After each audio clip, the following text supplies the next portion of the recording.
अस्सलाम वालेकुम नाजरीन, साहिबान न्यूज के साथ मैं हूं नाइला भट्टी। सबसे पहले शामिल करते हैं आज की अहम खबर। महकमा लाइव स्टॉक में फैसलाबाद डिवीजन की कारकर्दगी के बारे में अहम इजलास का इनेकाद। कंट्री हेड साहिबान न्यूज एचडी मियां समीउल्लाह वट्टू के मुताबिक महकमा लाइव स्टॉक पंजाब में फैसलाबाद डिवीजन की मजमूई कारकर्दगी का जायजा लेने के लिए एक अहम इजलास मुनक्किद हुआ, जिसकी सदारत secretary livestock Punjab Ahmad Aziz Tarar ने की। इजलास में 9211 सर्विस सिस्टम के तहत जानवरों के इलाज, वैक्सीनेशन और मसनूई नस्ल कशी के मुतालिक मुकर्रर अहदाफ और अब तक की कारकर्दगी का तफसीली जायजा लिया गया। इस मौका पर director livestock Faisalabad division doctor Haider Ali Khan ने ऑनलाइन ब्रीफिंग देते हुए डिवीजन में जारी इकदामात, हासिल शुदा नताइज और दरपेश चैलेंजेस से आगाह किया।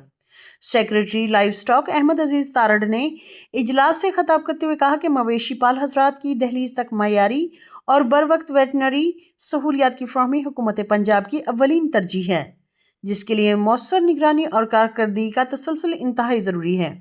उन्होंने हिदायत की कि 9211 सिस्टम के मजीद फाल और शफाफ बनाया जाए ताकि अवाम को इसके हकीकी समरात मुयस्सर आ सकें। इजलास के दौरान सेक्रेटरी लाइव स्टॉक ने 9211 सिस्टम पर बेहतरीन कारकर्दगी का मुजाहिरा करते हुए वेटनरी अहलकारों की कारकर्दगी को सराहा और इन्हें आइंदा भी इसी जज्बे से खिदमात अंजाम देने की तलकीन की। इजलास में special secretary live stock, additional secretary technical और डायरेक्टर जनरल तौसी समेत दीगर मुतल्लिका अफसरान ने भी शिरकत की। अब तक के लिए इतना ही। मजीद खबरों और अपडेट से बाखबर रहने के लिए देखते रहें साहिबान न्यूज।